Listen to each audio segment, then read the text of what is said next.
ఈ క్లాసెస్ తాలూకు సిలబస్ గురించి ముందు చెప్పుకుంటాం. ఏమేంటి సబ్జెక్ట్స్ మనం ఈ 15 డేస్లో చెప్పుకుంటాం అనేటువంటిది.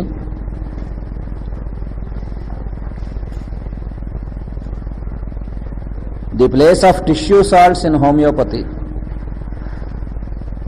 The place of tissue salts in homeopathy. వాటిలో కిందటిసారి 3 మిగిలిపోయి 9 కంప్లీట్ చేసాం లాస్ట్ సెషన్లో. ఆ 3 natrum mur, natrum phos and silicea. ఆ 3 అప్పుడు చెప్పుకోలేదు, అవి ఇప్పుడు చెప్పుకుంటాం.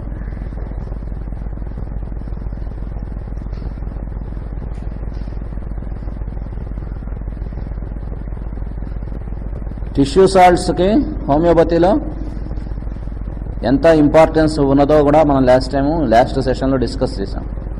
అంటే సాధారణంగా మనకి కాలేజెస్లో చదివినటువంటి వాళ్ళకి టిష్యూ సాల్ట్స్ గురించి అసలు ఇంపార్టెన్స్ చెప్పరు. చాలామంది వాటర్ కూడా. ఎందుకంటే టిష్యూ సాల్ట్స్ హోమియోపతి కాదు. వాళ్ళు చెప్పేది కరెక్టే, హోమియోపతి కాదు టిష్యూ సాల్ట్స్, అది వేరే పర్టికులర్ సైన్స్ అది. కానీ దాన్ని హోమియోపతితో పాటు మనం సప్లిమెంట్ చేసుకుని వాడుకోవచ్చు. హోమియోపతిక్ మెడిసిన్స్ డిస్టర్బ్ కాకుండా ఎక్యూట్ కండిషన్స్లో ఎలా వాడుకోవచ్చు అనేటువంటిది కిందటిసారి మనం డిస్కస్ చేసిన 9 టిష్యూ సాల్ట్స్లోనూ చాలా డీటెయిల్గా చెప్పుకున్నాం. అంటే ఒక కాన్స్టిట్యూషనల్ రెమెడీ వేసిన తర్వాత ఏదైనా సడన్గా ఎక్యూట్ కండిషన్ వచ్చిందనుకోండి, నార్మల్గా ఏం చేస్తూ ఉంటారు వీళ్ళు, దీనికి ఎక్యూట్ దానికి సంబంధించిన మెడిసిన్ వేసేస్తూ ఉంటారు. ఉదాహరణకి వాడికి ఏదో వేసాం, ట్యూబర్కులమో ఏదో వేసాం అనుకోండి కాన్స్టిట్యూషనల్గా, ట్యూబర్కులం 1 10 వేసాం వాడి మెంటల్స్ కాన్స్టిట్యూషన్ బట్టి. వాడికి సడన్గా ఎక్యూట్గా డైజెస్టివ్ ప్రాబ్లం కానీ, కడుపు నొప్పి కానీ, డయేరియా కానీ వచ్చాయి అనుకోండి, వెంటనే మామూలుగా ఏం చేస్తారో నక్సోమికా 200 వేసేస్తూ ఉంటారు ఇండికేట్ అయినప్పుడు. అలా అనేటువంటిది కాకుండా ముందు అసలు అది ఎమర్జెన్సీ కాకపోతే డ్రగ్ డిస్టర్బ్ కాకుండా టిష్యూ సాల్ట్స్తో మనం మేనేజ్ చేయొచ్చు. మేనేజ్ చేసి దాంతో తగ్గకపోతే అప్పుడు మనం రెమెడీకి వెళ్ళచ్చు. అప్పుడు ఏమవుతుందంటే కాన్స్టిట్యూషనల్ ట్రీట్మెంట్ అనేటువంటిది డిస్టర్బ్ కాకుండా ఉంటుంది. కాంబినేషన్స్ కూడా చెప్పుకున్నాం టిష్యూ సాల్ట్స్లో. టిష్యూ సాల్ట్స్ వరకు మాత్రం కాంబినేషన్స్ అలౌడ్. అవసరం ఉంటే 2 సాల్ట్స్ 3 సాల్ట్స్ కాంబినేషన్ కలిపి ఇవ్వచ్చు. మెడిసిన్స్ హోమియోపతిక్ మెడిసిన్స్లో మాత్రం అది అలౌడ్ కాదు. హోమియోపతి సైన్స్ కంప్లీట్గా వేరు, బయోకెమిక్ సైన్స్ వేరు. బయోకెమిక్ సైన్స్ టిష్యూ సాల్ట్స్ అనేటువంటివి, దాని గురించి మీ అందరికీ కూడా తెలుసు. స్కూస్లర్ అనేటువంటి ఆయన దాన్ని ఇన్వెంట్ చేసి మనకి ఇచ్చాడు. ఆ థియరీలో ఏంటంటే హోమియోపతిక్ థియరీ ఎందుకు కాదు అంటే, దాంట్లో ఆయన ఇచ్చింది ఏంటంటే బాడీలో ఏ సాల్ట్ కనుక తగ్గితే దానివల్ల ఏ రకమైనటువంటి ప్రాబ్లమ్స్ వస్తాయో ఎక్స్ప్లెయిన్ చేసి ఆ సాల్ట్ని మళ్ళీ వాళ్ళకి సప్లిమెంట్ చేయడం అనేటువంటి సిస్టమ్ ఆయన చెప్పారు. హోమియోపతిలో అది కాదు కదా సిస్టమ్. లా ఆఫ్ సిమిలర్స్ మీద బేస్ అయ్యి ఉన్నది హోమియోపతి. అంటే మనం ఏదైనా రెమెడీ ఇచ్చామంటే ఒక పేషెంట్కి, that remedy should be able to produce the similar symptoms in A perfectly healthy person. అది కదా మనకి లా ఆఫ్ సిమిలర్స్ అంటే. అది మనకి ఫుల్ఫిల్ అయినప్పుడు మనం వేసినటువంటిదే హోమియోపతి అవుతుంది. When it is not unable to produce the similar symptoms in a person, in a healthy person, then it is not at all homeopathic to the patient. ఒక healthy పేషెంట్లో మనం ఇచ్చిన రెమెడీ వేసినప్పుడు మనం ఏ పేషెంట్కి అయితే ఆ రెమెడీ వేస్తున్నామో ఆ సిమ్టమ్స్ వాడిలో ప్రొడ్యూస్ చేయలేకపోయింది ఆ డ్రగ్ అంటే అది హోమియోపతిక్, వాడికి హోమియోపతిక్ రెమెడీ కాదు అది. మళ్ళీ మనం దాని గురించి చాలా డీటెయిల్గా డిస్కషన్ చేసుకోకర్లేదు, ఎందుకంటే అవి ప్రిలిమినరీ క్లాసెస్లో చెప్పుకున్నాం, తర్వాత లాస్ట్ సెషన్లో కూడా చెప్పుకున్నాం. హోమియోపతి అనేటువంటిది ఇట్ ఈజ్ ఎ ప్రిన్సిపల్. మనం ఇచ్చేటువంటి పిల్స్ హోమియోపతి కాదు. హోమియోపతి షాప్లో కొని ఆ చిన్న మాత్రలు ఇస్తున్నాం, ఆ షుగర్ పిల్స్ దాంట్లో మందు కల్పిస్తున్నాం, అది హోమియోపతి కాదు. మనం how we are administering, what we are following, what is the principle behind it, అది హోమియోపతి అంటే. ఆ సిస్టంలో ఈ బయోకెమిక్ సిస్టమ్ అనేటువంటిది దాంట్లోకి రాదు. కానీ మనం దాన్ని తీసుకుని హోమియోపతిక్ సిస్టంలోకి దాన్ని అడాప్ట్ చేసుకోవచ్చు. చేసుకున్నట్టయితే చాలా రకాలైనటువంటి నిజంగా బయోకెమిక్ రెమెడీస్ ఇవ్వడం కనుక చేతనైతే హోమియోపతి మెడిసిన్స్ ఇవ్వడం చేతకాని వాళ్ళు కూడా చాలా కేసెస్ మేనేజ్ చేయగలుగుతారు. అక్యూట్ కేసెస్ బయోకెమిక్ కాంబినేషన్స్ ఇవ్వడం చేత అయినటువంటి వాళ్ళు చాలామంది మేనేజ్ చేస్తారు. ఫీవర్గా ఉంది, వాడికి ఒళ్ళు నొప్పులుగా ఉంది, తలనొప్పిగా ఉంది అంటే మనం ఏమో రెమెడీ ఇవ్వడం మనకి చేత కాదు. టిష్యూ సాల్ట్స్ మాత్రం తెలుసు. అప్పుడు వాడికి ఏం చేయొచ్చు, ఫెరమ్-ఫాస్ 6x, మెగ్నీషియా-ఫాస్ 6x ఆ రెండు కలిపి వాడికి ఇవ్వవచ్చు. ఇస్తే వాడికి చాలా క్విక్గా తగ్గుతుంది. ఈ టిష్యూ సాల్ట్స్లో బయోకెమికల్ రెమెడీస్లో క్విక్గా పనిచేయడానికి ఇంకొక మెథడ్ కూడా చెప్పుకున్నాం. లాస్ట్ టైం అదంతా కూడా డిస్కస్ చేసాం. అయితే కొద్దిగా ఇప్పుడు కూడా చెప్పుకుంటాం, ఎందుకంటే కొంతమంది అప్పుడు రానటువంటి వాళ్ళు ఇప్పుడు ఉన్నారు కాబట్టి ఆ 9 గురించి ఇప్పుడు డిస్కస్ చేయం. వాటి గురించి మీరు ఆ క్యాసెట్స్ నుంచి తీసుకుని రాసుకోండి నోట్స్. వాటి గురించి మాత్రం ఇప్పుడు మళ్ళీ డిస్కస్ చేయడం ఉండదు. ఈ ప్రాక్టికల్ మెథడ్స్ 2-3 మాత్రం ఇప్పుడు డిస్కస్ చేస్తాం. టిష్యూ సాల్ట్స్లో చాలా క్విక్గా పనిచేయాలంటే ఆ బయోకెమిక్ సాల్ట్ వాడికి వేసిన తర్వాత కొద్దిగా గోరువెచ్చటి నీళ్ళు ఇస్తే వెంటనే పనిచేస్తుంది. లేదా గోరువెచ్చటి నీళ్లు తీసుకుని దాంట్లో ఈ టాబ్లెట్స్ పౌడర్ చేసి కలిపేసిస్తే చాలా క్విక్గా పనిచేస్తుంది. అలా చెప్పడం అలవాటైన తర్వాత కొంతమంది ఏం చేస్తున్నారంటే ఏదైనా మదర్ టించర్ గురించి చెప్పినప్పుడు కూడా ఆల్ఫాల్ఫా మదర్ టించర్, క్రటాగస్ మదర్ టించర్ వాటి గురించి చెప్పేప్పుడు కూడా కొంచెం గోరువెచ్చటి నీళ్ళలో కలుపుకుని తాగండి అని చెబుతుంటారు. అసలు పని చేయదు. ఎందుకంటే హోమియోపతిక్ రెమెడీస్లో వేడి నీళ్ళలో కలపకూడదు, చల్లటి నీళ్ళలో కలిపి తాగాలి. క్రటాగస్ కానీ ఆల్ఫాల్ఫా కానీ ఆర్ఎస్ కానీ మొదలైనటువంటి మదర్ టించర్స్ ఎవరికైనా మనం అడ్వైస్ చేసినప్పుడు అవి నీళ్ళలో కలిపి వాటర్ డోసెస్గా తాగాల్సి వచ్చినప్పుడు కోల్డ్ వాటర్ అడ్వైస్ చేయాలి. కాచి చల్లార్చిన నీళ్ళు అయితే చాలా మంచిది. వాటికి ఎప్పుడు కూడా హాట్ వాటర్ చెప్పకూడదు. కానీ బయోకెమిక్ సాల్ట్స్, టిష్యూ సాల్ట్స్కి హాట్ వాటర్, ల్యూక్వారం వాటర్, బాగా వేడిగా ఉంటే మళ్ళీ పనిచేయవు. గోరువెచ్చటి నీళ్లు దాంట్లో టాబ్లెట్స్ వేసి ఇస్తే బాగా పనిచేస్తుంది. అయితే మనకు సందేహం రావచ్చు, కలిపేప్పుడు గోరువెచ్చగా ఉంటాయి కానీ కొంతసేపు వేసరికి చల్లారిపోతాయి కదండి, అలా ఎలాగా? కలిపేప్పుడు గోరువెచ్చగా ఉంటే చాలు, తర్వాత చల్లారినా కూడా. ఫీవర్ ఉన్నటువంటి వాడికి, బాగా తలనొప్పి, దగ్గు, జలుబు ఇవన్నీ ఉన్నవాడు ఉన్నాడు, వాడికి ఏం చేస్తున్నాం, ఫెరమ్-ఫాస్ 6x ఒక 5 మాత్రలు, నేట్రమ్ సల్ఫ్ 6x ఒక 5 మాత్రలు, MP6x ఒక 5 మాత్రలు తీసుకుని 3 పౌడర్ చేసి ఒక గ్లాసుడు గోరువెచ్చటి నీళ్ళలో ఈ 3 పౌడర్ కలిపేస్తున్నాం.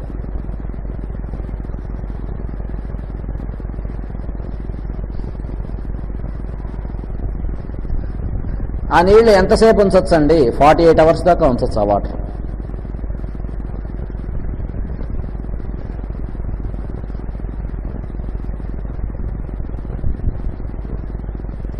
ఇంటెన్సిటీ ఆఫ్ టెంపరేచర్ని బట్టి వాడికి ఫ్రీక్వెన్సీ ఆఫ్ డోసేజ్ పెంచాలి.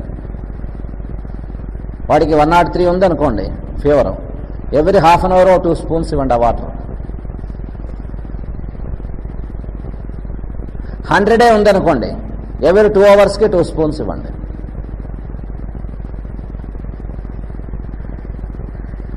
టెంపరేచర్ తగ్గిందండి, 99 ఉంది, దగ్గు జలుబు కూడా కొంచెం తగ్గాయన్నారు అనుకోండి, ఎవ్రీ 4 అవర్స్కి ఒకసారి ఇవ్వండి.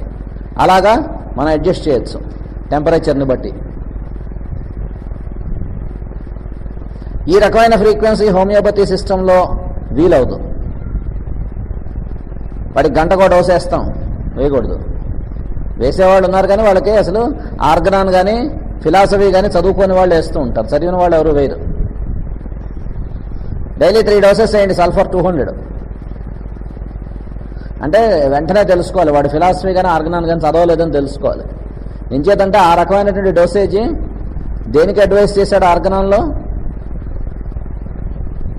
ఏమంటే దేనికి అడ్వైస్ చేశాడు హేనమన్ గారు? ప్రూవింగ్ ఆఫ్ రెమెడీస్కి అడ్వైస్ చేశాడు, ట్రీట్మెంట్ ఆఫ్ ది డిసీజెస్కి అడ్వైస్ చేయలే ఆయన. ఒక రెమెడీని ప్రూవ్ చేసేప్పుడు ఆ మెడిసిన్ తీసుకుని డైలీ 1 డోస్ కానీ 2 డోసెస్ కానీ వేసుకోమంటాడు. వేసుకోమని దానికి కూడా లిమిట్ పెట్టాడు. 1 నెల 2 నెలలు ఈ డోసు వాడేయండి. పొద్దున సల్ఫర్ బాగా పనిచేస్తుంది, రాత్రి నక్సమేక బాగా పనిచేస్తుంది, ఇదో సీసా అదో సీసా తీసుకుని 3-4 నెలలు వాడేయండి. ఎక్కడ దానికి బేసిస్ లేదు. పాపం ప్రూవింగ్ అప్పుడు కూడా హ్యానిమన్ గారు ఏం చెప్పారు, సిమ్టమ్స్ కనిపించడం మొదలుపెట్టాక ఇంకా రెమెడీ అడ్మినిస్టర్ చేయకండి అని చెప్పాడు క్లియర్గా ఆర్గనాన్లో.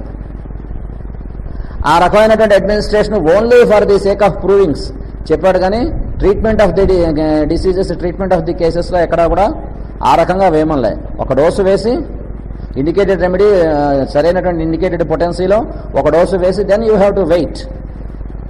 ఆ వెయిట్ అనేటువంటిది కూడా మళ్ళీ చాలా జాగ్రత్త పడ్డాడు ఆయన. ఎక్కడా కూడా పొరపాటు ఎక్కడా చెప్పలే. ఆ వెయిటింగ్ అనేటువంటిది అక్యూట్ డిసీజెస్లో ఎలా వెయిట్ చేయాలి, క్రానిక్ డిసీజెస్లో ఎలా వెయిట్ చేయాలో కూడా డిస్కస్ చేశాడు. మెంటల్ డిసీజెస్లో ఎలా వెయిట్ చేయాలో డిస్కస్ చేశాడు. అన్నీ డిస్కస్ చేశాడు. ఆర్గనాల్లో డిస్కస్ చేయని పాయింట్ లేదు. డైట్ రిస్ట్రిక్షన్స్ దగ్గర నుంచి. హోమియోపతిలో అసలు పథ్యం అనేటువంటిది చెప్పలేదండి అంటూ ఉంటారు. వాళ్ళు కూడా ఆర్గనాన్ చదవలేదని అర్థం. ఒక అఫారిజం కంప్లీట్గా ఇచ్చాడు. ఆయన చెప్పినటువంటి డైట్ రిస్ట్రిక్షన్స్ కనుక ఫాలో అవ్వాలంటే అసలు చాలా మానేయాలి. ఆర్గనాన్లో చూశారు కదా అఫారిజం, అది చూస్తే చాలా మానేయాలి అసలు. కానీ దాన్ని ఇంకా సింప్లిఫై చేసి మాస్టర్ గారు ఈకే గారు కొన్నే చెప్పారు, ఇవి మానేస్తే చాలని. కాదే ఎందుకు హోమియోపతిలో పథ్యం లేదని చెప్పేవాళ్ళు ఎందుకు చెబుతున్నారంటే 2 కారణాలు. ఒకటి ఏంటంటే పథ్యం ఉందని చెప్తే మందుకు రారనే భయం ఒకటి, రెండోది ప్రకృతి గమ్మత్తుగా ఏర్పాటు చేసింది. వాళ్ళు ఇచ్చే డోసేజ్కి పథ్యం చేస్తే టాపు లేచిపోతుంది కాబట్టి ఆ రకంగా చెబుతుంది. అంచేత ఆర్గనాన్ చదివిన వాడు ఎవడు కూడా ఆ రకమైన డోసేజ్ ఎవడు చెప్పడం. హోమియోపతిలో ఆ రకమైనటువంటి ఇప్పుడు మనం బయోకెమికల్లో రిపీట్ చేసినట్టుగా రిపీట్ చేయడానికి అవదు. అలాగే కాంబినేషన్స్ నాట్ అలౌడ్ హోమియోపతిలో. వాడికి సల్ఫరు నక్సోమికా కూడా ఇండికేట్ అయింది కాబట్టి ఓ బాటిల్లో పిల్స్ తీసుకుని 2 డ్రాప్స్ సల్ఫరు 2 డ్రాప్స్ నక్సోమికా వేసి కలిపి ఇచ్చేసాం అనుకోండి. ఉన్నారు అలా ఇచ్చేవాళ్ళు, చూశాను నేను. అదేంటయా అలా ఇస్తున్నామంట, అవునండి 2 ఇండికేట్ అయ్యాయి. ఆ రకమైనటువంటిది లేదు ఎక్కడను, ఇవ్వకూడదని చెప్పాడు. వెంటనే మనకు సందేహం రావచ్చు,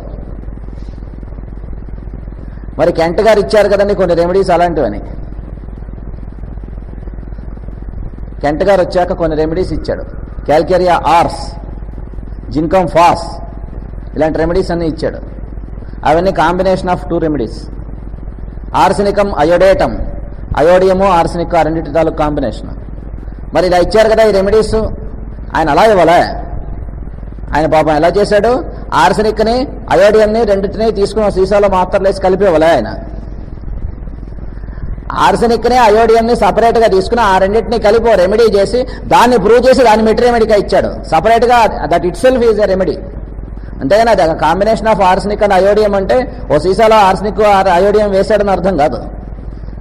ఆ రెండింటి కాంబినేషన్ వల్ల ఏం జరుగుతుంది అంటే కొన్ని మెడిసిన్స్తో ఆ రకమైనటువంటి కాంబినేషన్ మెడిసిన్స్లో చాలా రకాలైనటువంటి మెరకిల్స్ జరుగుతాయి. ఆర్సెనికం ఐడేటంలో చూస్తే అద్భుతమైనటువంటి రిజల్ట్స్ వస్తాయి. కొన్ని రకాలైనటువంటి ఆస్తమా కేసెస్లో ఓన్లీ 1 or 2 డోసెస్ ఆర్సెనికం ఐడేటంతో కంప్లీట్గా క్యూర్ అయిన కేసెస్ ఉన్నాయి ఆస్తమా.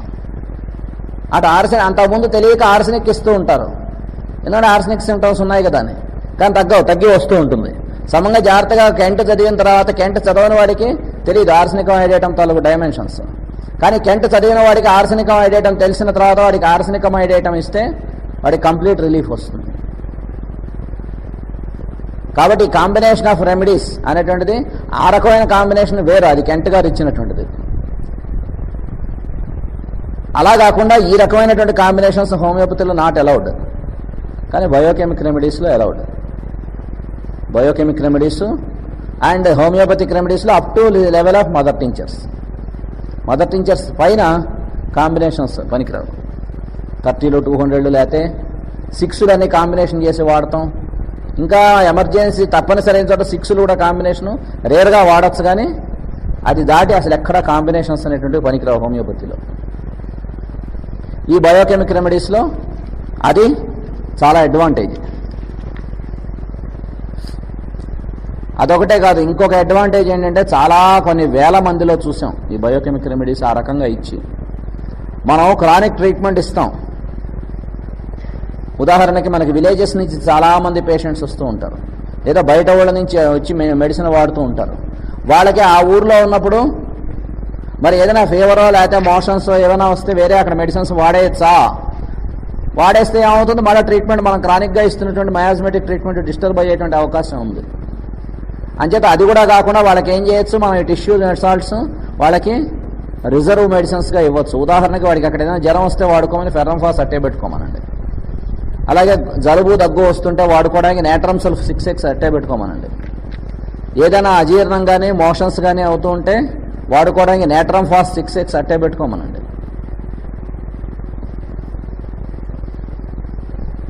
అలాగే ఏ నొప్పులు వచ్చినా సరే వాడు వేసుకోవడానికి వెంటనే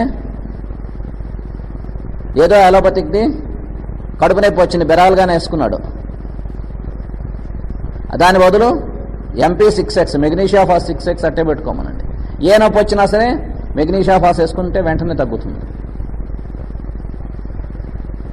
ఇవి అట్టే పెట్టుకోవడం వల్ల వాళ్ళకి సైకలాజికల్ సాటిస్ఫాక్షన్ కోసమా అని కొంతమందికి డౌట్ రావచ్చు. కాదు, ఇవి చాలా పర్ఫెక్ట్గా పనిచేస్తాయి. పనిచేసినటువంటి పేషెంట్స్లో మీరు వెరిఫై చేసుకోండి కావస్తే. చాలా ఆశ్చర్యం వేస్తుంది. ముఖ్యంగా విలేజెస్ నుంచి వచ్చేవాళ్ళు ఒక్కోసారి చెబుతూ ఉంటారు, మొన్న చాలా జ్వరం వచ్చిందండి, ఇక్కడ డాక్టర్ మా ఇంటి దగ్గర ఉన్న కాంపౌండర్ చూసి 104 ఉందన్నారు. అంటే ఏం వాడారు? మీరు ఆ జ్వరానికి ఇచ్చారు కదండి మందు, అదే వాడని తగ్గిపోయిందంటారు. దానివల్ల ఏమిటి మనకు అడ్వాంటేజ్ అంటే మనం ఇస్తున్నటువంటి కాన్స్టిట్యూషనల్ ట్రీట్మెంట్ డిస్టర్బ్ కాకుండా ఉంటుంది. ఎందుకంటే ఒక్కొక్కసారి ఒక్కొక్క మెడిసిన్ మీరు కూడా మీలో చాలామంది డిస్పెన్సరీస్కి అటెండ్ అవుతున్నారు కాబట్టి ఈ ప్రాక్టికల్ పాయింట్ తెలుస్తుంది.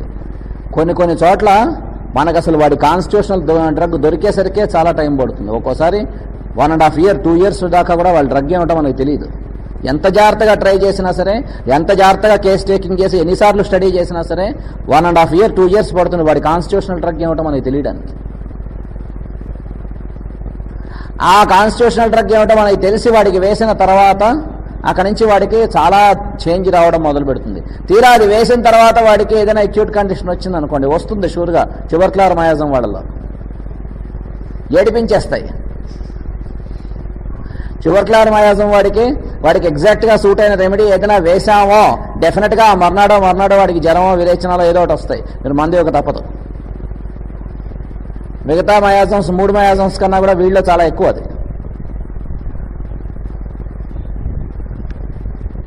ట్రీట్మెంట్లో చాలా ఏడిపించేవి, పేషెంట్ని డాక్టర్ని కూడా తికమక పెట్టే అది ట్యూబర్క్యులర్ మయాజం ట్రీట్మెంటే.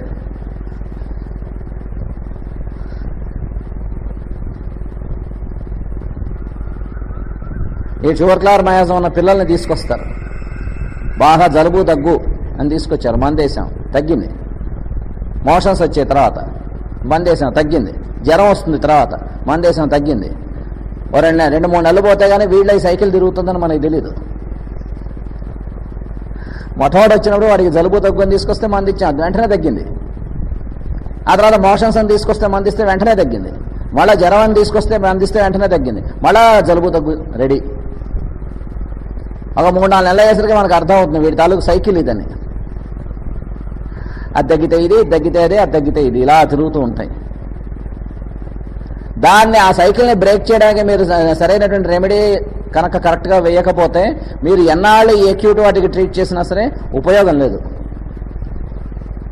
మొదట్లో పనిచేస్తాయి మందులు, తర్వాత పనిచేయవు. ఏమిటోనండి లాస్ట్ టైం వాళ్ళు తీసుకొచ్చినప్పుడు జ్వరం అని తీసుకొస్తే బెల్డోనా వేస్తే టక్కని 2 గంటల్లో తగ్గిపోయింది 2 months క్రితం. ఇప్పుడు తగ్గటం లేదు. ఎందుకు తగ్గటం లేదు? అదే బెల్డోనా వాడికి అలవాటైన రెమెడీ. జలుబు దగ్గు అని తీసుకొచ్చారు, డల్కెమరా వేసాం, వెంటనే తగ్గింది. కానీ తర్వాత తగ్గటం లేదు. ఏం చేత? వాడి వెనకాల ఉన్నటువంటి మయాజంను మీరు సమంగా అర్థం చేసుకోక దానికి ట్రీట్మెంట్ ఇవ్వకపోవడం వల్ల వాడికి తగ్గటం లేదు.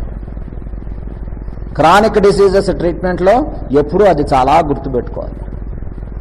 వాడు అక్యూట్ కండిషన్లో మన దగ్గరికి వచ్చిన తర్వాత వాడికి మనం ఒక రెమెడీ అడ్మినిస్టర్ చేసిన తర్వాత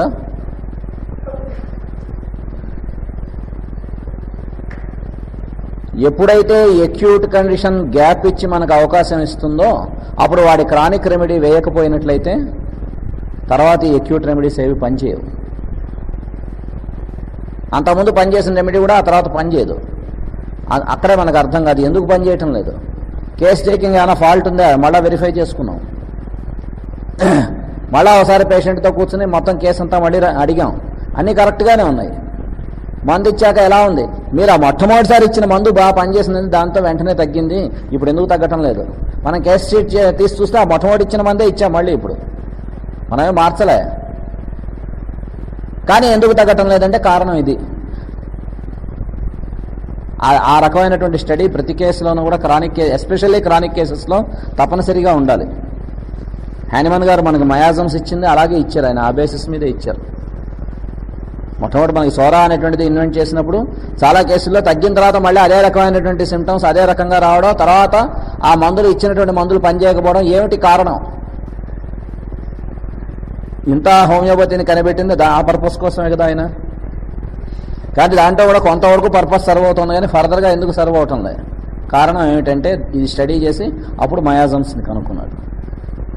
కాబట్టి ప్రతి కేసులోనూ కూడా మయాజ్మెటిక్ బేస్ అనేటువంటిది తప్పనిసరిగా మనం గుర్తించాలి పేషెంట్లో. ఎందుకంటే ఇప్పుడు కాలేజెస్లో కూడా మయాజమ్స్ బేస్ అనేటువంటిది వాళ్ళు ఎక్కడా కూడా అసలు ఆ ఆస్పెక్టే నెమ్మదిగా ఎత్తేస్తున్నారు. మెంటల్ సిమ్టమ్స్, వాటికి ప్రామినెన్స్, వాటిని బట్టి ట్రీట్మెంట్ ఇవ్వడం, మయాజమ్స్ని అర్థం చేసుకోవడం అనేటువంటిది ఇవన్నీ కూడా నెమ్మదిగా పోతున్నాయి. ఇంచేతంటే అవంటే ఏమిటో వాడికి అర్థమయ్యేటట్టుగా వాడు స్టడీ చేయకపోవడమే కారణం. మన కాలేజీలో వాడు ఆర్గనాన్ కానీ ఫిలాసఫీ కానీ చెప్పేటువంటి వాళ్ళు ఎవరికి కూడా ఈ ఆస్పెక్ట్స్ స్టడీ చేయకపోవడమే కారణం. నిజంగా అవి స్టడీ చేస్తూ ట్రీట్మెంట్ ఆ రకంగా చేస్తూ ఉంటే వచ్చే రిజల్ట్స్లో వచ్చే సాటిస్ఫాక్షన్ చాలా అద్భుతంగా ఉంటుంది. ఇంచేతంటే వాడికి నిజంగా రిలీఫ్ ఏ రకంగా వస్తుంది. కాబట్టి టిష్యూ సాల్ట్స్లో మనం ఈ మూడు ఇంకా డిస్కస్ చేసుకోవాలి. నేట్రమూరు, నేట్రమ్ ఫాస్, సైలీషియా, ఆ మూడింటి గురించి చెప్పుకుంటాం. తర్వాత discussion about the treatment of mental diseases. Discussion about the treatment of mental diseases.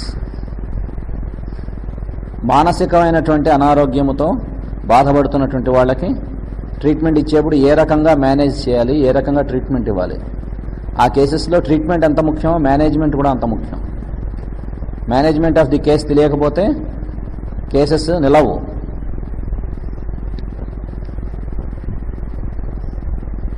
ఇదివరకు ఉదాహరణ చెప్పుకున్నాం, 2-3 క్లాసుల్లో చెప్పుకున్నాం.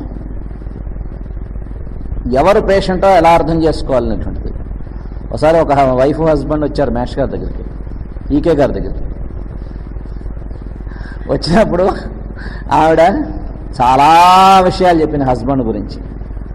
చెప్పి చాలా రకాలైనటువంటి రకంగా ఆయన ఎక్కడా కూడా చాలా చెడుగా ఉన్నాడండి, ఎక్కడ చెప్పిన మాట వింటంలో, ఎక్కడ లొంగటం లేదు, చాలా అనుమానం అది ఎక్కువగా ఉంది, ఇవన్నీ చాలా చెప్పింది. సరే విన్నారు. ఎందుకంటే హోమియోపతి డాక్టర్కి పేషెన్స్ ఎక్కువ ఉండాలి పేషెంట్ గురించి వినడానికి. వాడు ఏం చేస్తే అవి మనం వినాలి. ఆ చెప్పేటువంటి నాన్ సెన్స్ అయితే డైవర్ట్ చేయాలి, కానీ దాంట్లో ఆయన పాయింట్ వస్తుంటే మాత్రం మనం వినాలి. మేష్ గారు విన్నారు. విన్న తర్వాత ఏడమ్మా ఆయన అక్కడ ఉన్నాడని అడిగారు. అక్కడ ఉన్నాడు, పిలిచింది. చూశారు. మేష్ గారు చూడంగానే అర్థమైంది వాళ్ళిద్దరిలో ఎవరు పేషెంట్. ఎందుకంటే ఆయన మనిషిని చూడంగానే వాడి తాలూకు విషయాలన్నీ తెలిసిపోయేవి. కొంతమంది తాకి వాళ్ళ ప్రీవియస్ బర్త్ గురించి కూడా చెప్పారు ఆయన. సరే చూడంగానే ఎవరు పేషెంట్ ఆయనకు అర్థమైంది. ఏం పంతులు ఏంటి సంగతి ఆవిడే అంటే, మీకు తెలియకపోవడం ఏమి ఉండదు మేష్ గారు అన్నాడు అతను. ఎందుకంటే మేష్ గారి గురించి అతను విన్నాడు.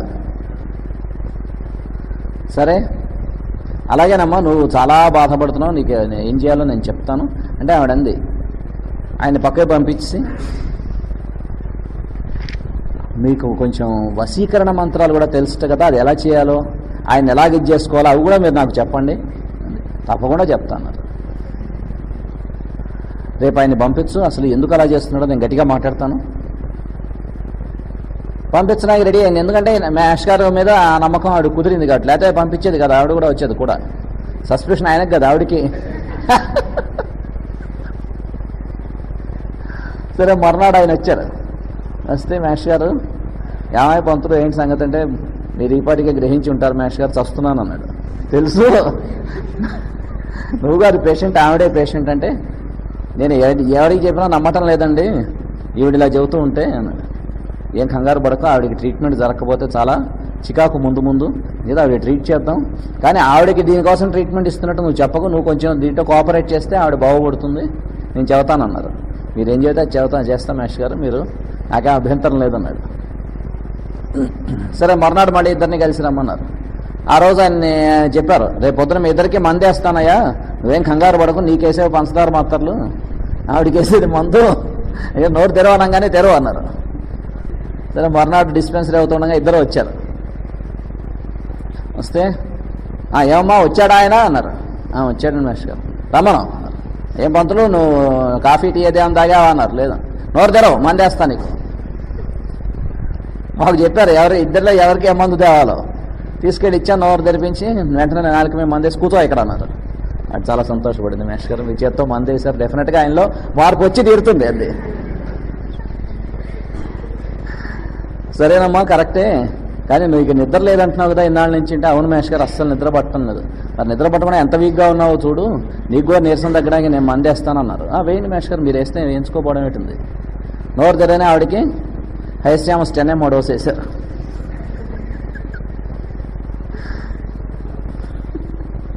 వేసి కూర్చోమ్మా ఇక్కడ, ఈ పంతుల్ని ఇప్పుడే బయటికి వదిలిపెడితే సిగరెట్ కాల్చడం ఏవో చేశాయంటే మందు పనిచేయదు, ఇక్కడ కూర్చోబెట్టన్నారు.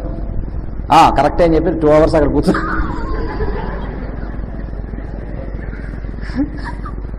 ఆ తర్వాత నెలబోయాక ఏమంటున్నాడు పంతులను, కొంచెం పర్లేదు మేష్ గారు అని.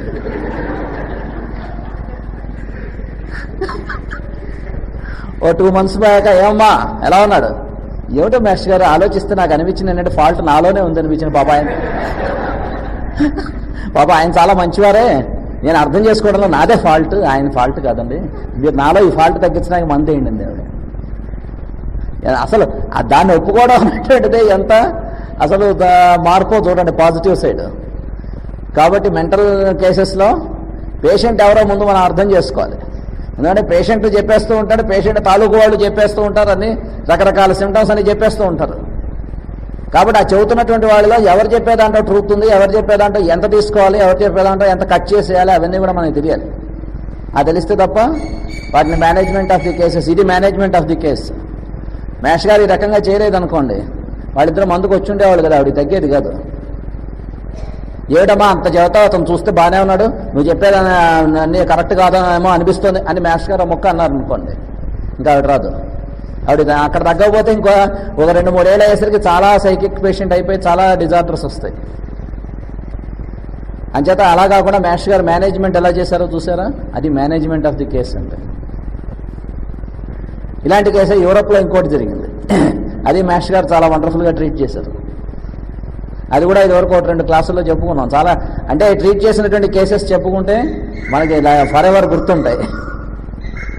72లో మేష్ గారు, 74లో ఫారిన్ వెళ్ళినప్పుడు మేష్ గారు బెల్జియం వెళ్ళినప్పుడు ఒక ఆవిడ వచ్చింది మేష్ గారి దగ్గర కన్సల్టేషన్కి. 60 years ఆవిడ వచ్చి చాలా టెన్షన్గా ఉంది మేష్ గారు, అసలు నిద్ర పట్టడం లేదు. ఏమిటమ్మా అన్నారు. మీరు ఎస్ట్రాలజీ కూడా చూసి చెప్తారట కదా, నాకు మీరు ఏదైనా సొల్యూషన్ మీరే చెప్పాలి, మీరు స్పిరిచువల్గా చెప్పగలుగుట, ఎస్ట్రాలజీకి చెప్పగలుగుట, మరి మెడిసిన్స్ అన్ని రకాలుగా మీరు చూస్తారట కదా, అంచేత మిమ్మల్ని నమ్మి వచ్చాను, మీరు నాకు ఏమైనా చెప్పాలి. సరే చెప్పమన్నారు. ఏమిటి విషయం ఏమిటంటే చాలా గాభరాగా ఉందండి. ఏమిటంటే నేను ఒకరిని ప్రేమించాను, ఆవిడకి 60 ఏళ్ళు, వాడికి 30 ఏళ్ళు. నేను వాడిని ఎలా అయినా సరే మ్యారేజ్ చేసుకుందామని ట్రై చేస్తే వాడు అది పనియటం లేదు. వాడు చాలా నా దగ్గర డబ్బులు తీసుకుంటున్నాడు, కానీ వాడు నేను చెప్పిన మాట వింటంలే. నాకు ఎన్నిసార్లు చెప్పినా నేను మ్యారేజ్ చేసుకుందాం అంటే వాడు రావటం లేదంటున్నాడు. అది టైం ప్రాబ్లం. వెంటనే మాస్టర్ గారికి అర్థమైంది ప్రాబ్లం ఎక్కడుందో అర్థమైంది. సరే మొత్తం అంతా ఆవిడ చెప్పినంతా విన్నారు. సరేనమ్మా నేను చేస్తే దానికి మెథడ్ చెప్తాను, దానికి ఒక పద్ధతి ఉన్నది, అది చేస్తే వాడి మైండ్ పూర్తిగా మారుతుంది, వాడు నువ్వు చెప్పినట్టు చేసేలాగా నేను చేస్తాను, నువ్వేం కంగారు పడకన్నారు. అలాగే మేష్ గారు మళ్ళీ ఎప్పుడు రమ్మంటారు, నెక్స్ట్ వీక్ రా అన్నారు. నెక్స్ట్ వీక్ మళ్ళీ అపాయింట్మెంట్ ఇచ్చారు. వచ్చిన తర్వాత ఆవిడకి ప్రేయర్ కూడా ఒకటి చెప్పి ప్రేయర్ ఎలా ఏం చేసుకోవాలో చెప్పారు. ఇది రోజు చేసుకుంటూ ఉండు, నేను కూడా వాడి ఫోటో ఒకటి నాకు తెచ్చి అన్నారు.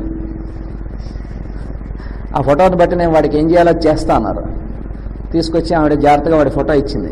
ఇచ్చిన తర్వాత మరి నేను ఒకటి చెబుతా, నువ్వేమో అనుకోకన్నారు. చెప్పండి మేష్ గారు అన్నారు.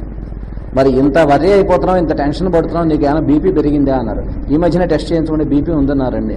మరి ఆ బీపీ తగ్గడానికి ఏం మందు వాడుతున్నావు, ఏదో ఇస్తున్నారు, వాటన్నిటి బదులు నేను మందిస్తా వేసుకుంటావా అన్నారు. తప్పకుండా వేసుకుంటాను. ఆడికి నేట్రమూర్ 50 డోస్ వేశారు. వేసి నెక్స్ట్ ఇయర్ వెళ్ళేసరికి మళ్ళీ ఆవిడ వచ్చింది మాస్టర్ గారి దగ్గర ఇంటర్వ్యూ తీసుకుని, ఏమమ్మా ఏమిటి సంగతి, ఏమంటున్నాడు, నేను చెప్పిన మాట వింటున్నాడా, ఏడిపించడం ఆయన తర్వాత మహా చేంజ్ వచ్చిందని ఆయనకి తెలిసింది. ఆవిడ చూడంగానే ఆవిడ పూర్తిగా మార్పు వచ్చిందని తెలిసింది. అయినా సరే వాళ్ళని చిన్నగా ఏడిపించడం, జోక్స్ వేయడం ఆయన తర్వాతే, వాటిలో కూడా ఆయన మాస్టరే. ఏమమ్మా ఏమంటున్నాడంటే, ఊరుకొని మాస్టర్ ఏంటిది, అది కాదమ్మా చిన్నసారి అడిగావు కదా. నా థింకింగ్ రాగానే మీ దగ్గరికి వచ్చిన తర్వాత నాకు అర్థమైంది, అసలు ఆ ఆస్పెక్ట్ వదిలేశాను. ఇంకెప్పుడు వాడేం చేశాడు, వాడు తెలివిగా ఈవిడ చాలా డబ్బు గల ఆవిడ, వాడికి డబ్బు కావాల్సి వచ్చినప్పుడల్లా ఈవిడ దగ్గరికి వచ్చి కబుర్లు చెప్పి డబ్బు తీసుకుపోతూ ఉండేవాడు. అయ్యా నాకు మీ దగ్గరికి వచ్చాక అర్థమైంది మేష్ గారు, చాలా పొరపాటుని, ఏదైనా నాకు ఆధ్యాత్మికత వైపు ఏదైనా నేనేం చేయాలో సాధన చెప్పండి, అది చేసుకుంటాను. అసలు ఆ థింకింగ్ నాకు ఎందుకు వచ్చిందో ఇప్పుడు నాకు చాలా ఆశ్చర్యం వేస్తుంది. నాకు లాస్ట్ ఇయర్ ఆ థింకింగ్ ఉండడానికి చాలా పొరపాటున మీ దగ్గరికి వచ్చిన తర్వాత నాకు తెలిసింది. ఇంకెప్పుడు అటువంటివి రానినా ఆధ్యాత్మికంగా ఏం చేసుకోవాలో మీరు నాకు చెప్పండి సాధన. చూసారా ఎంత ట్రాన్స్ఫార్మేషను. మేనేజ్మెంట్ ఆఫ్ ది కేస్ అంటే అర్థం అది. అది తెలియకపోతే ఏమనిపిస్తుంది, ఏమో వాళ్ళని మనం మోసం చేస్తున్నామేమో. మోసం కాదు, అది సిమిలర్ ట్రీట్మెంట్, అది తెలుసుకోవాలి. లా ఆఫ్ సిమిలర్స్ అంటే మందు వేయడం ఒకటే కాదు, మందు వేయించుకోవడానికి పేషెంట్ని ఎలా ప్రిపేర్ చేయాలో కూడా వాడి పద్ధతిలో వెళ్ళి వాడికి మేనేజ్ చేయడం అనేటువంటిది కూడా లా ఆఫ్ సిమిలర్సే. అది మేష్ గారు చేసింది. అలాంటి మేష్ గారు చేసిన కేసులు చాలా ఉన్నాయి, అవకాశం వచ్చినప్పుడు చెప్పుకుంటూ ఉంటాం. The idea of preventive medicine in homeopathy. Next, the idea of preventive medicine in homeopathy. ఎందుకంటే ఇప్పుడు కాలం అంతా కూడా దీని మీద ఎక్కువ, మెడికల్ సైన్స్ అంతా కూడా ఏం చేస్తుందంటే ప్రివెంటివ్ ఏం చేయాలి. రాను రాను రోజు రోజుకి పిల్లలకి వేసేటువంటి డ్రాప్స్, టీకాలు పెరిగిపోతున్నాయి, వ్యాక్సినేషన్స్. అవి ఎంతవరకు సత్యం, హోమియోపతిలో వాటి ప్రకారం సబ్స్టిట్యూట్స్గా ఏం వాడాలి అది చెప్పుకుంటాం. Next topic, the method of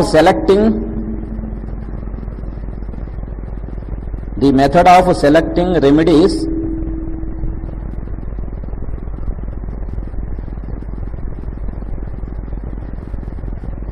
for seasonal and acute disorders.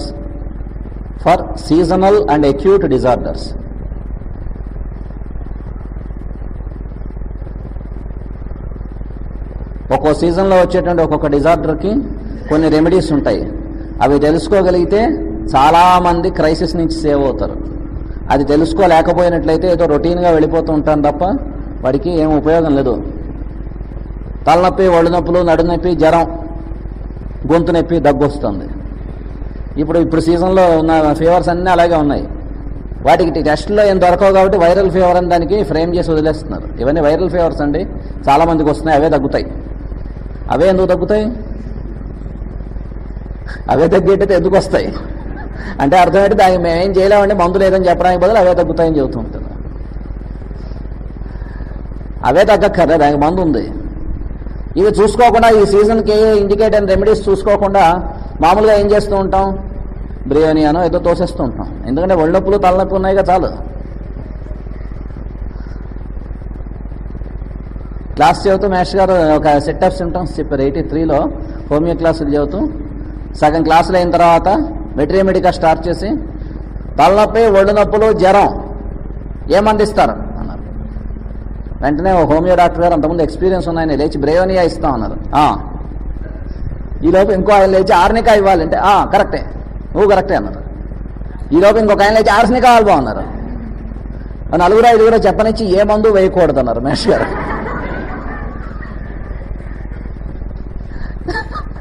ఇంచేత తలనొప్పి, ఒళ్ళు నొప్పులు, జ్వరం అవి వాటిని బట్టి మందులు బోలెడు ఉంటాయి, అవే తగ్గక్కర్లే, దానికి మందు ఉంది. ఇవి చూసుకోకుండా, ఈ సీజన్కి ఇండికేట్ అయిన రెమెడీస్ చూసుకోకుండా మామూలుగా ఏం చేస్తూ ఉంటాం, బిర్యానీ అనో ఏదో తోసేస్తూ ఉంటాం. ఎందుకంటే ఒళ్ళనొప్పులు, తలనొప్పి ఉన్నాయిగా చాలు. క్లాస్ చదువుతూ మేష్ గారు ఒక సెట్ ఆఫ్ సిమ్టమ్స్ చెప్పారు. 83లో హోమియో క్లాసులు చదువుతూ సగం క్లాసులు అయిన తర్వాత వెటరీమెడికా స్టార్ట్ చేసి తలనొప్పి, ఒళ్ళు నొప్పులు, జ్వరం ఏమందిస్తారు అన్నారు. వెంటనే హోమియో డాక్టర్ గారు అంతకుముందు ఎక్స్పీరియన్స్ ఉన్నాయని లేచి బ్రేయోనియా ఇస్తాం అన్నారు. ఈలోపు ఇంకో ఆయన లేచి ఆర్నికా ఇవ్వాలంటే కరెక్టే, నువ్వు కరెక్టే అన్నారు. ఈలోపు ఇంకొక ఆయన లేచి ఆర్నికా ఇవ్వాలి బాగున్నారు. నలుగురు ఐదుగురు చెప్పనిచ్చి ఏ మందు వేయకూడదు అన్నారు మేష్ గారు. ఇంచేత తలనొప్పి, ఒడినొప్పులు, జ్వరం అవి వాటిని బట్టి మందులు బోలెడు ఉంటాయి. వాడి తలనొప్పి ఎలా ఉంటుంది, వాడి ఒళ్ళనొప్పులు ఎలా ఉన్నాయి, వాడికి దాంతో అకాంపనింగ్ సింటమ్స్ ఏమున్నాయి, అవన్నీ చూసుకుని కదా మందు సెలెక్ట్ చేయాల్సిన హోమియోపతి. అవి ఆ హోమియో క్లాసులు సగం 3/4 అటెండ్ అయిన తర్వాత కూడా ఇలాగే చెప్పారంటే వీడి ఎక్కలేదని అర్థం. అంచేత ఇప్పుడు వస్తున్నటువంటి ఫీవర్స్ అన్నింటిలోనూ కూడా ఇలా మందేసాం అనుకోండి, వేస్తే కేసులు తగ్గవు. ఉదాహరణకి ఇప్పుడున్నటువంటి ఈ ఫీవర్స్లోనే చూద్దాం. ఇప్పుడున్న ఫీవర్స్లో ఏ రెమెడీ వేసినా లొంగటంలే. 98% కేసెస్లో యూపుటోరియం పర్ఫ్ అనేటువంటి మెడిసిన్ 200 ఓ డోసో 2 డోసులో వేస్తే తగ్గిపోతున్నాయి. ఈ ఫీవరు తగ్గుతుంది, ఒళ్ళు నొప్పులు తగ్గుతున్నాయి, దగ్గు జలుబు తగ్గుతున్నాయి, గొంతు నొప్పి తగ్గుతుంది. అయితే ఇది గుర్తుపెట్టుకుని నెక్స్ట్ సీజన్లో ఇలా వస్తే వేస్తాం, పనిచేయదు. ఈ సీజన్కే అది. ఒక్కో సీజన్లో ఒక్కొక్క రెమెడీ ఇండికేట్ అవుతుంది, అది తెలుసుకోవాలి. అది మెథడ్ అది చెప్పుకుంటాం. అది తెలుసుకుంటే చాలా ఈజీ. మనకి ఈజీ అంటే మందు సెలెక్ట్ చేయడానికి ఈజీ అని కాదు, పేషెంట్స్ని సఫర్ చేయకుండా ఉండగలుగుతాం. ఏం చేత వాడు ఎంతో నమ్మకంతో మన దగ్గర చాలా రోజుల నుంచి మందు వాడుతున్నవాడు ఉన్నాడు. వాడికి మందు వేసాం, పాపం బ్రియోనియా వేసాం. ఏమిటోనండి తగ్గలేదు, జ్వరం 103 వచ్చింది అన్నాడు. మళ్ళీ సాయంత్రం వచ్చాడు. వస్తే వాడికి జ్వరం తగ్గలేదు అనేసరికి మనకు కొంచెం గాబరా మొదలైంది. వాడికి ఆర్సనిక్ ఆల్బం వేసాం, మన గాబరా చూసుకుంది. ఎందుకంటే గాబరా వాడికి కాదు మనకని తెలుసుకోలే. ఇప్పుడు తగ్గలే, మర్నాడు వచ్చాడు, తగ్గలేదండి. కారణం ఏమిటంటే అప్పుడు అవి ఇండికేట్ కాలేదు. అప్పుడున్నటువంటి ఆ సీజన్లో మొత్తం ఆ సీజన్ మొత్తానికి 2-3 రెమెడీస్ ఇండికేట్ అవుతాయి.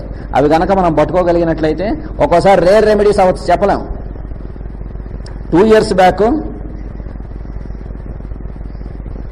సెప్టెంబర్ నుంచి నవంబర్ వరకు కొన్ని ఫీవర్స్ వచ్చాయి. మొత్తం మన స్టేట్ అంతా వచ్చాయి.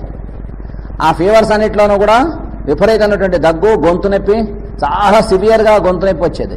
ఆ గొంతు నొప్పి వచ్చి ఏం మింగనీయకుండా ఉండి బాగా జలుబు, దగ్గు ఇవన్నీ వచ్చి చాలా సఫర్ అయ్యారు పేషెంట్స్. మామూలుగా అలోపతి కానీ లేకపోతే మిగతా చోట్ల హోమియోపతి వాడిన వాళ్ళు కూడా చాలా టైం పట్టింది తగ్గడానికి. వాటిల్లో మామూలుగా చూస్తే బిగినింగ్లో వీటన్నిటిని బట్టి కొద్ది కేసుల్లో బ్యాసిల్లం కానీ, లెక్సిస్ కానీ ఇవన్నీ ఉన్నాయి కదా, హెపార్సల్ఫ్ కోల్డ్ సీజన్ కదా అని అవి కానీ వేసాం. గొంతు నొప్పి ఉంది, కోల్డ్ సీజను, జలుబు, దగ్గు ఇవన్నీ ఉన్నాయి కదా, హెపార్సల్ఫ్ వేసాం. ఏ లొంగలే. క్యాలీ అయోడ్ ఇండికేట్ అయింది ఆ సీజన్లో. క్యాలీ అయోడ్ వేస్తే 2-3 కేసెస్లో చూసేసరికి వెంటనే తగ్గింది. లెక్సిస్ కానీ హెపార్సల్ఫ్ కానీ వేసిన కేసులో కూడా ఫెయిల్ అయిన చోట క్యాలీ అయోడ్ వేస్తే వెంటనే తగ్గింది. అప్పటి నుంచి ఆ సీజన్లో వచ్చిన ఫీవర్స్ అన్నిటికీ ఫీవర్ బిగినింగ్లోనే క్యాలీ అయోడ్ వేస్తే వెంటనే వితిన్ ఫ్యూ అవర్స్ తగ్గిపోవడం మొదలుపెట్టింది. ఆ సీజన్ మొత్తానికి ఆ క్యాలీ అయోడ్ రూల్ చేసింది. అలాగా ఆ సీజన్ ఒక్కొక్క సీజన్నే ఒక్కొక్క రెమెడీ, ఒక గ్రూప్ ఆఫ్ రెమెడీస్ రూల్ చేస్తాయి. అవి మనం తెలుసుకోగలిగితే ఏమవుతుంది, పేషెంట్స్కి వైటాలిటీ, ఎనర్జీ అనేటువంటిది లాస్ కాకుండా చాలా క్విక్గా వాళ్ళని మనం రిలీవ్ చేయగలుగుతాం. అయితే మనకు అక్కడ ఇంకొక సందేహం రావచ్చు, మరి ఇలాంటి అక్యూట్ కండిషన్లో మీరు అలాంటి రెమెడీ ఇస్తున్నారండి, వాళ్ళ టోటాలిటీని బట్టి ఇవ్వాలి కదా, మరి ఏం చేస్తున్నారు మీరు ఇవ్వటం లేదేమి అని అడగచ్చు. అది కదా హోమియోపతిలో రావాలి ఇలాంటి సందేహం ఎవరికైనా సరే. రాకపోతే క్లాస్ సమంగా వింటున్నట్టు లెక్క కాదు.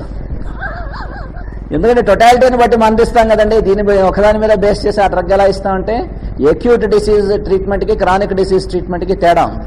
అది ఇదివరకు మనం డిస్కస్ చేసాం, అక్యూట్ డిసీజెస్ గురించి, క్రానిక్ డిసీజెస్ గురించి చెప్పుకునేప్పుడు. ఇప్పుడు దీంట్లో ఈ సీజనల్ రెమెడీస్ సెలెక్ట్ చేసేప్పుడు దాని గురించి ఇంకా కొన్ని పాయింట్స్ చెప్పుకుంటాం. అక్యూట్ రెమెడీకి దానికే ఏం చెప్పారంటే మయాజమ్స్, క్రానిక్ మయాజమ్స్ ఎలా అయితే ఉన్నాయో అలాగే అక్యూట్ మయాజమ్స్ అని కొన్ని ఉంటాయి. దాన్ని బట్టి రెమెడీస్ ఇండికేట్ అవుతాయి. Next topic the study of miasms, విపాకములు, దీర్ఘవ్యాధుల్లో ఉండేటువంటి chronic miasms, the study of chronic miasms, వాటిని గురించి ఏమిటనేటువంటిది డిస్కస్ చేస్తాం. Next topic remedies that should not be used in certain conditions. Remedies that should not be used in certain conditions అంటే కొన్ని రకాలైనటువంటి వ్యాధులలో, కొన్ని పరిస్థితుల్లో కొన్ని మందులు వాడరాదు, హోమియోపతి మందులు. అవి ఏమిటి, ఎలాంటివి అనేటువంటిది డిస్కస్ చేస్తాం. లాస్ట్ టైం కొంతవరకు డిస్కస్ చేసాం. ఒక టీబీ గురించి మాత్రం లాస్ట్ సెషన్లో డిస్కస్ చేసాం. మిగతా వాటి గురించి కూడా ఇప్పుడు మనం తెలుసుకుంటాం. అంటే మందులు కొన్ని చోట్ల ఎందుకు వేయకూడదు, ఏ మందులు ఎలా వేయకూడదు అనేటువంటిది కూడా తెలియాలి. మందులు ఇవ్వడం ఒకటే కాదు, ఇవ్వకపోవడం కూడా తెలియాలి. ఎందుకంటే ఆ ఇవ్వకపోవడం తెలియకపోతే ఆ వేయకూడని మందు వేయడం వలన because of the doctor and medicine the patient died అని వస్తుంది. Next topic, importance of nosodes in chronic disease treatment. ఇదొకటి చాలా ముఖ్యమైనటువంటిది. ఎందుకంటే నోసోట్స్ని ఎప్పుడు ఎక్కడ వేయాలో ఎలా ఉపయోగించాలో కూడా తెలియకపోతే చాలా cases జారిపోతాయి.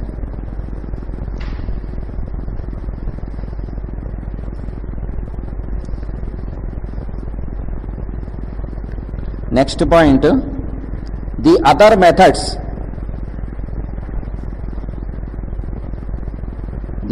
Methods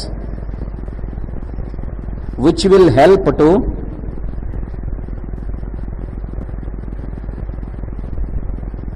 understand the patient.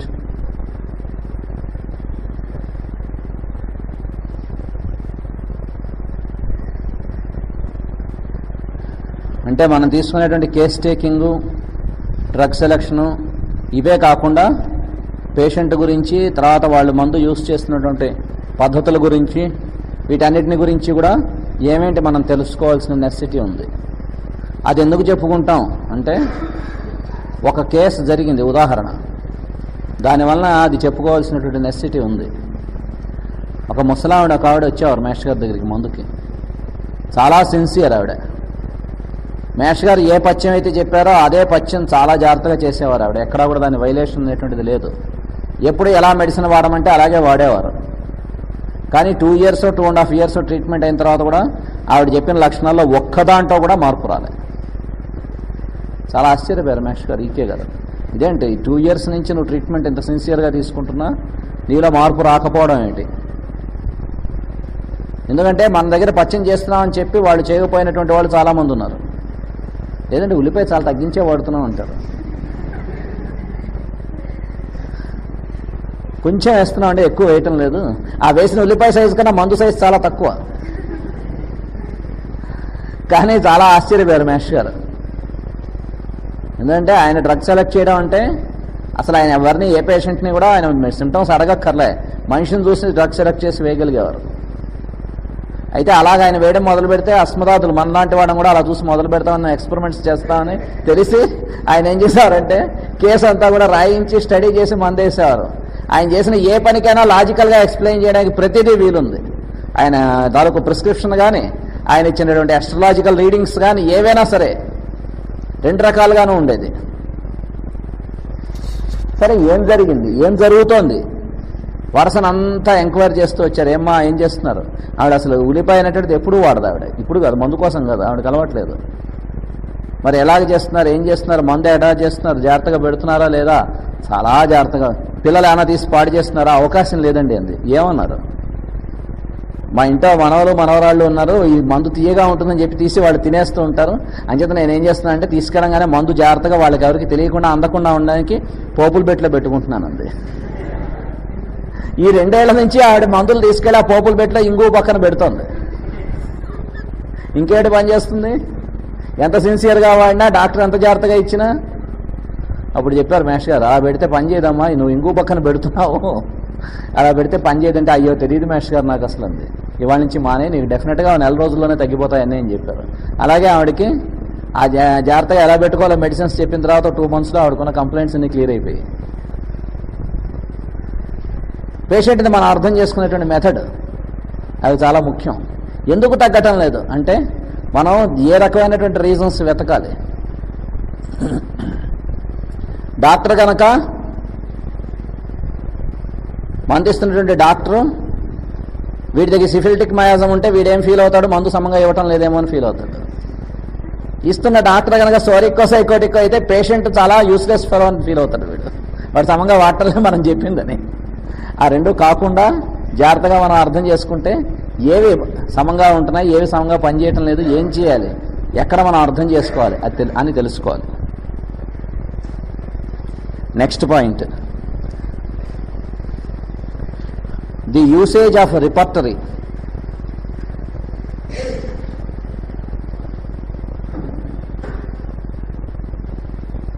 The usage of repertory, అది కూడా చాలా ముఖ్యం. అది తెలియకపోతే మామూలుగా కాలేజీలో చదివిన వెంటనే ఏం తెలుసుకుంటారు? రిపర్టరీ చూసి మందు ఇవ్వడం. రిపర్టరీ చూసి మందిస్తే అందరికీ తగ్గవు. నార్మల్గా రిపర్టరీ చూసి ఇస్తే తగ్గాలి, కానీ చాలామందికి తగ్గవు. ఎంచేత అంటే ఆ రిపర్టరీని ఎలా యూస్ చేయాలో ఎప్పుడు యూస్ చేయాలో తెలియకపోవడమే కారణం. ఎందుకంటే మనం ఫారం చేసుకునేటువంటి రూబ్రిక్స్ మీద ఆధారపడి ఉంటుంది కదా రిపర్టరీ. ఆ రూబ్రిక్స్ని మనం ఎలా ఫారం చేసుకుంటున్నాం, పేషెంట్లో ఏవి తీసుకుంటున్నాం ఏవి తీసుకోవటం లేదు, అది చాలా ముఖ్యం.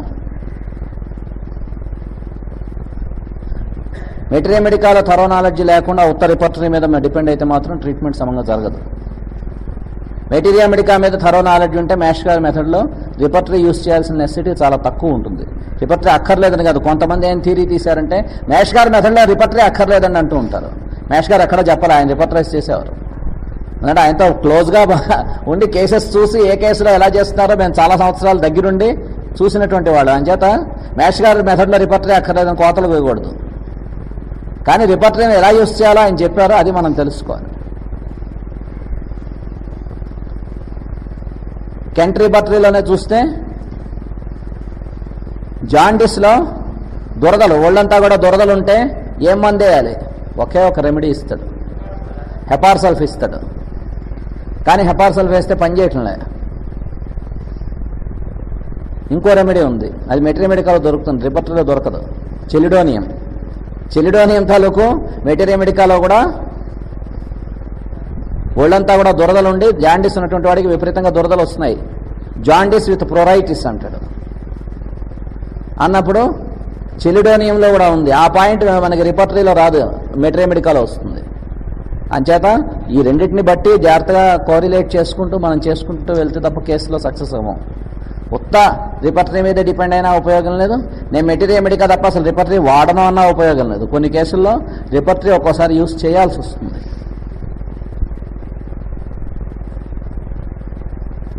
Next point, different conditions. Different conditions to shift the patient into other systems of medicine.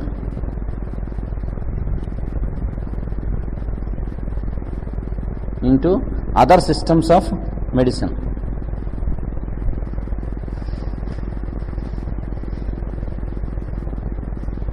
ఒక్కోసారి అవసరం వస్తుంది. ఏ కండిషన్స్లో మనం వాళ్ళని వేరే సిస్టమ్కి వెళ్ళమనాల్సి వస్తుందో కూడా, ఎలా ఉన్నప్పుడు వెళ్ళమనాలో కూడా తెలుసుకోవాలి. ఎందుకంటే కొన్ని చోట్ల ఆ గనక షిఫ్ట్ లేకపోయినట్టయితే ఒక్కోసారి చాలా ఫ్యాటల్ రిజల్ట్స్ వస్తాయి. ఒక్కోసారి సర్జరీకి వెళ్ళమనాల్సి వస్తుంది, ఒక్కోసారి సిస్టమే మార్చమనాల్సి వస్తుంది. అలాంటివి ఎక్కడ అవసరం, ప్రతి చోట అక్కర్లే. వాడి 104 టెంపరేచర్ వచ్చింట అంటే ముందు ఎలోపతి వాడి తర్వాత చూద్దాం, హోమియోపతి కాదు అనక్కర్లే. అది కాదు మార్చడానికి కావాల్సింది. అంటే వాడు 104 చూడగానే మనకి ముందు గుండెదడ మొదలవకూడదు. లేదా మ్యాష్ గారు చెబుతూ ఉండేవారు, మరి 104 105 టెంపరేచర్ వచ్చిందంటే క్షమించండి నేను హోమియో డాక్టర్ని, ముందు వెళ్ళి అలోపతి వాడుకురండి. అలాంటి కాంప్లెక్స్ ఉండకూడదని చెప్పారు హోమియో డాక్టర్కి. వాడికి 104 105 కాదు, అది ముఖ్యం కాదు. వాడికి 104 వచ్చినా 105 వచ్చినా, లేదండి 104 వస్తే ఫిట్స్ వస్తాయి, అందరికీ రావు. ఫిట్స్ వచ్చే కాన్స్టిట్యూషన్ ఉన్నవాడికి మాత్రమే వస్తాయి. ప్రతివాడికి ఫిట్స్ ఎందుకు వస్తాయి? 107 వచ్చిన వాళ్ళు కూడా ఉన్నారు, దర్జాగా ఉన్నారు. ఒక కుర్రాడిని చూశాను నేను, 107 టెంపరేచర్ చూస్తే 107 అని తెలుసు, కానీ వాడు బాగానే తిరుగుతున్నాడు.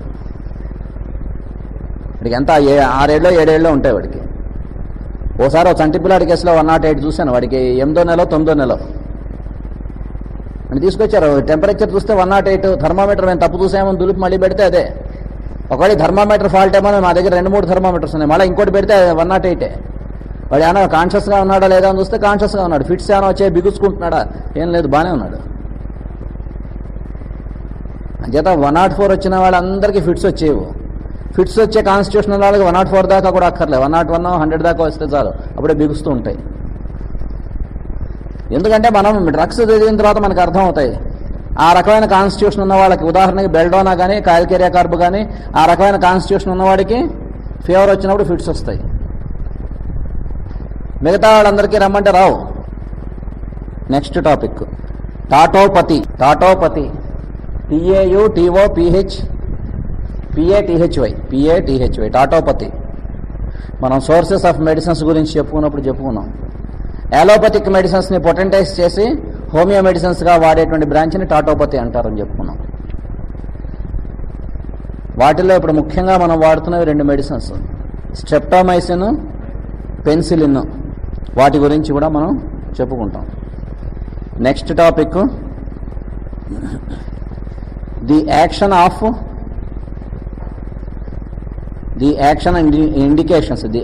And indications of chininum ars and chininum sulph. ఇవి మేష్కార్ మెథడ్లో వాడుతున్నటువంటి చోట మీకు ఎక్కడా వీటికి ఇండికేషన్స్ దొరకవు, చినియం ఆర్స్ చినియం సల్ఫ్కి. కానీ వండర్ఫుల్ రిజల్ట్స్. చినియం ఆర్స్ చినియం సల్ఫ్ కొన్ని చోట్ల మిరకిల్స్ చేస్తాయి. Next point management and treatment in pregnancy,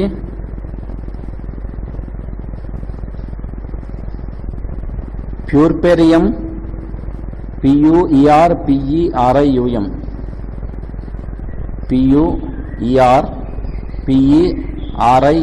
ప్యూర్పెరియం